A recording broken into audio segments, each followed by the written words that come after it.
Hi. Hello. Bonjour. Bonjour. Luca Guadagnino's Challengers is not a movie about tennis. It is a love story between three complicated people whose lives are intertwined through tennis. Tashi, Art, and Patrick. Patrick. I like it. Patrick's name. Through my social media, I might usually speak to a younger audience who's not used to watch movie as the older way, which means going to the movie theaters. The older way. The older way. I want to use this platform to share that it's the kind of movie you want to see on a big screen. It's sexy, it's intense, it's loud. You're watching like a crazy killer editing. The pacing is something so different from what you're used to see. How to narrate this love story with the goal to surprise the viewer. Because trust me, at the end of the movie, you will make this face. Huh? Thank you for being here today. How are you? Good, great. That was Well done. Yeah, that was that's great. good. I'm done. I love That's how it's great. called a love story because I'm like, I don't know if it's a love story so much as a hate story, but Yeah. a little love in there. I try to divide the 20 minutes we have together in different categories. Let's start with the most complex part of the movie, which is basically your characters. Josh, can I ask you how you prepare to play such a complex yet charismatic character? Well, we rehearsed a lot, the three of us, and with Luca and Justin, the writer. And so we had plenty of time to try stuff out. The script is amazing. So like, you know, half the work is just getting out the way of the script and letting the words do the storytelling. Obviously, working with these two was a treat. And You're welcome. yeah, thanks very much. But yeah, really, I think it was just trying to find, you know, the three of us, now that I know Z and I know Mike, none of us are like our characters in any way, Thanks. shape or form. So yeah, thank God. So much of the work was about feeling comfortable. You know, for me, being like someone with bravado and confidence and attitude and trying to sit in that and not feel shy about it. I just mirrored anything Josh did, essentially. I just did the opposite. Any choice you do, I will. That's what you're gonna do? Yeah. No, I'll do the opposite. Yeah, more or less. Yeah. No, I read the script. I thought the script was great, and then I met with Luca, and I don't know. It just seemed like it was gonna be a fun time, is the truth of the matter. And yeah, I figured, why the hell not? And it's the first time we see you play a woman closer to your own age. Yeah. How does it feel? It's nice. It's a nice change of pace. I joke that I've been playing a teenager since I was one. While I am grateful for that, you know, it was nice to explore a different part of a character's life. And I mean, technically, I still play a teenager in this. I mean, we all technically do at one point or another. But it's nice to live with these characters and grow with them and see them at different points in their lives and see these like touchstones and these key moments that turn them into the people that they are and connect them. And they're like this. What is that? They really are. These are We got props. Yeah, literally. These are my, and I can never untangle them. Like Yeah. no matter how many times you Oh, that's you good. try, they're always, and you just like, oh, I'll just put them in because it takes too long. But this is my representation of our characters. They are forever a messy iPhone. AirPods, we are not. AirPods, we are not. Way too Way too convenient and streamlined. No, we are a messy, tangled up, you know, cord attached group of people, and so it was exciting to find those people. And for the three characters, did you draw your own experiences to bring them to life? Not necessarily. I mean, I think sometimes with characters, what's special is while the circumstance might be different. I mean, I've never been a professional tennis player. Can't tell, right? Yeah. And, you know, my life experiences might be very different from Tashi's. My decisions might be very different from hers. But I think that there's always entry points into their emotions. And for me, at least, I empathize with the idea of grief or the idea of a loss of her career or a life that she thought she was going to have.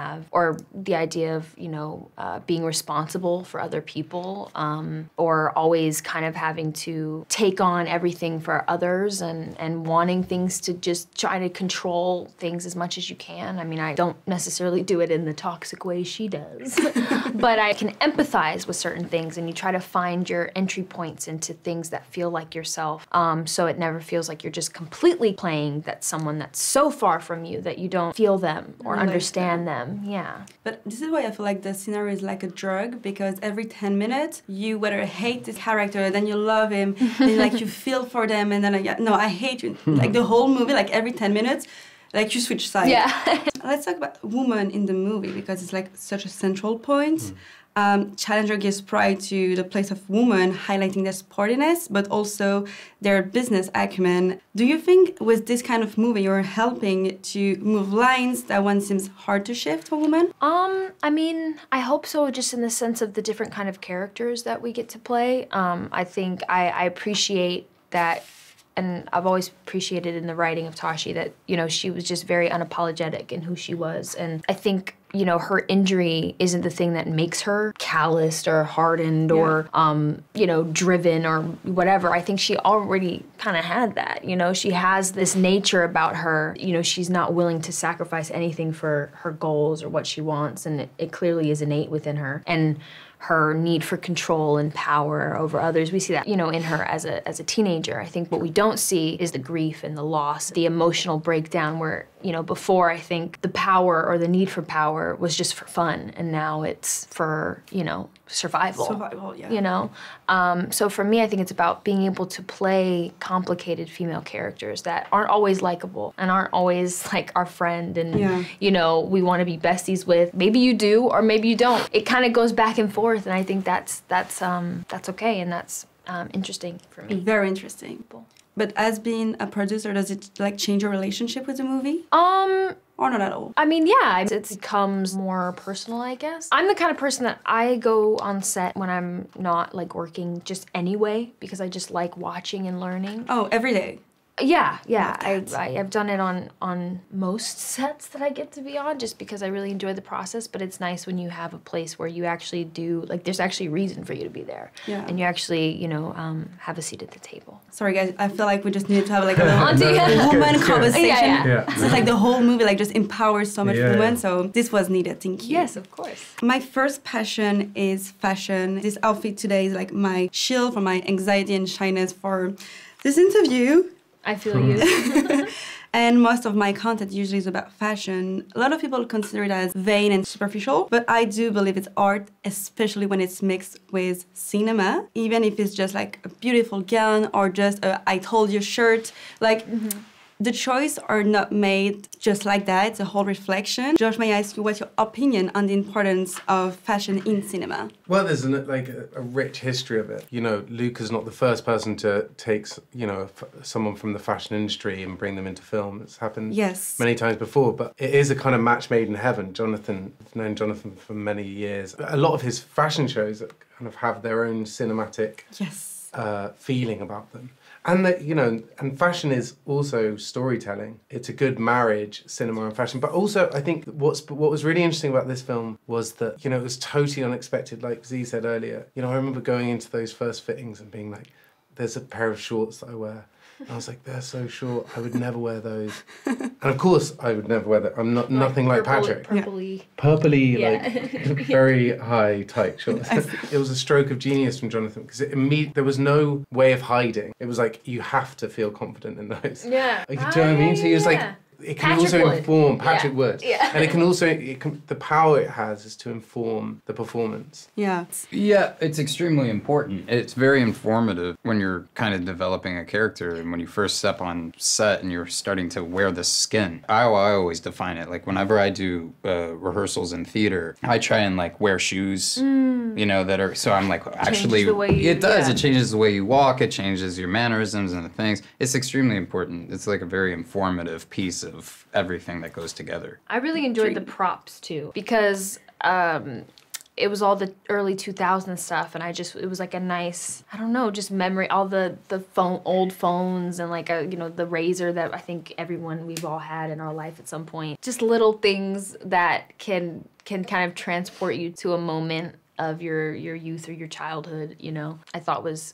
really cool. So I love that they were sourcing things and finding things. And I was going through these like old phones, and there's like still pictures of like people in the phones, because there are photos of people in the phones. Yeah, because they're from like, you know, they find them on eBay and stuff like that. The BlackBerry. What was one of the photos? Just like selfies and stuff, you know, because they had, you know, those ones where like their version of a selfie, and it like kind of grainy. I remember and, those. Like, it's great. It was like a grandma's phone.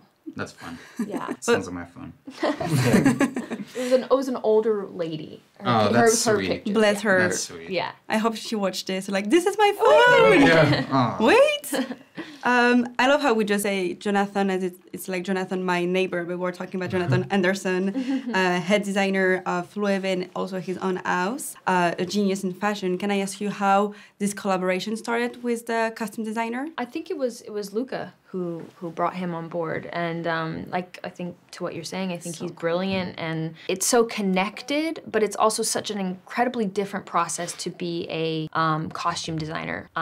Because, you know, it's you're creating these characters who, you know, you might not like what they wear, Yeah. or the things that they and like we're saying, everything informs a decision. So it's like, did they wake up? Did they think about wearing this? Do they wear the same jeans all the time?